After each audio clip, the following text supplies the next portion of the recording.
Brigitte Hadès, bonsoir à vous, chef du bureau britannique et du site de la revue Politique Internationale. À Londres, Brigitte Hadès, vous vivez à Londres. Comment les Britanniques vivent ça? Ils se sentent victimes d'une stratégie globale qui vise à les toucher, eux particulièrement, ces dernières semaines? Je pense que les Anglais sont très, très courageux en général, l'ont montré pendant des siècles.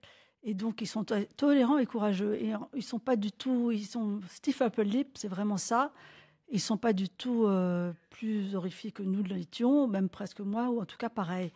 Je pense qu'ils se serrent les coudes, mais ils sont quand même conscients des problèmes des communautarismes qui a créé quand même une des poches dans la société britannique. On va parler de ce communautarisme britannique dont on a beaucoup parlé après les attentats de 2005 notamment. On a dit que ça pouvait être le terreau, que ça pourrait favoriser le développement du terrorisme et de l'islamisme radical. Depuis, il y a eu d'autres pays, dont la France, qui ont été touchés, qui ne sont pas particulièrement attachés à ce modèle communautariste. Est-ce qu'aujourd'hui on ferait la même analyse d'explication de ces actes terroristes de ces dernières semaines?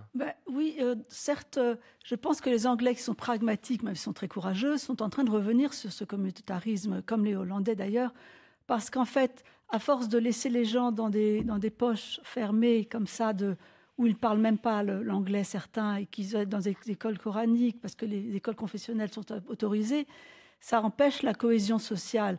Et petit à petit, les musulmans qui souhaiteraient s'insurger contre ce qu'ils voient n'osent pas, parce qu'ils sont pris entre deux feux. Ils ont peur des Anglais, parce qu'ils n'osent pas parler vis-à-vis d'eux, parce qu'ils ne les connaissent pas assez bien. Et ils ont peur, dans leur communauté, de s'exprimer. N'oublions pas que le type de Manchester qui s'est fait sauter était un homme que tout le monde connaissait dans la communauté. C'était pas un loup solitaire, c'était un homme. Famille, oui, c'était un homme qui allait dans la mosquée générale et que tout le monde côtoyait. Donc pourquoi est-ce qu'il se serre les coudes comme ça? C'est parce qu'ils ne sont pas assez intégrés dans la société. Donc je pense que les Anglais s'en aperçoivent. La communauté musulmane, on a le droit de faire des statistiques ethniques en Grande-Bretagne, est infiniment plus élevé que celui des pauvres blancs en Grande-Bretagne. Et par conséquent... Donc il n'y a pas de débat sur la réussite des politiques d'intégration ou pas comme il peut y avoir en France. Et donc cette idée-là, il faut abandonner l'idée que c'est de notre faute. C'est bien vu. Je suis d'accord complètement. Brigitte Hadès. Il faut surtout donner aux musulmans envie de prendre leur voix, d'adresser les vrais problèmes. J'ai interviewé cet après-midi un des anciens directeurs du MI6 qui me disait... Service de renseignement britannique. Que je connais bien et qui me disait mais il faut absolument veiller à ce que ces gens s'aperçoivent que c'est l'islam le problème. C'est-à-dire que l'islam, la lecture de l'islam, du wahhabisme qui est d'une minorité finalement, et que finalement l'islam, il faut qu'ils aient d'autres lectures, des lectures plus ouvertes, un islam éclairé, qui fait partie de la vérité religieuse, mais qui sont complètement maintenant finalement ligotés par des imams financés par l'Arabie Saoudite, il faut le dire quand même.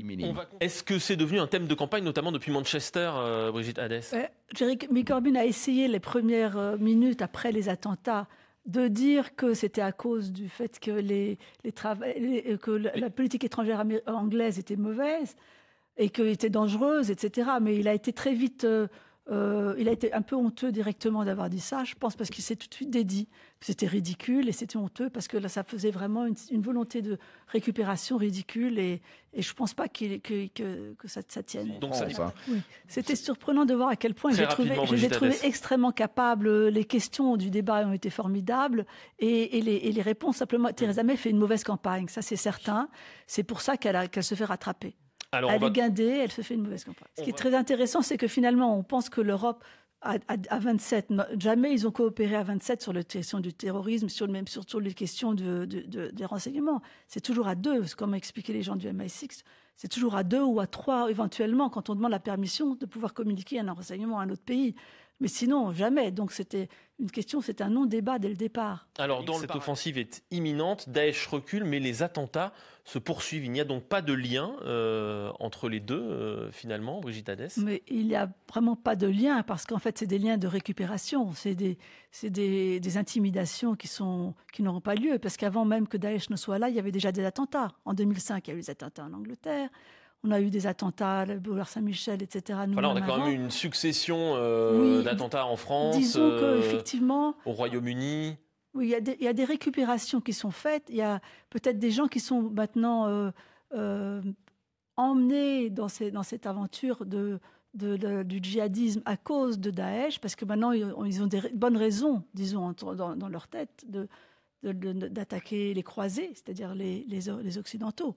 Mais est-ce que vraiment, je lui pose la question. Brigitte Hadès, chef du bureau britannique de la revue Politique Internationale. Je signale que vous publiez Les Exilés du Paradis. Brigitte Hadès, c'est chez Porta Parole. On est précisément dans ce sujet-là, l'affrontement entre l'islam éclairé, l'islam radical, et ça se passe notamment à Londres. Ça se passe à Londres, justement, parce que c'est pour encourager les musulmans à prendre leur voix, à avoir une autre lecture du Coran.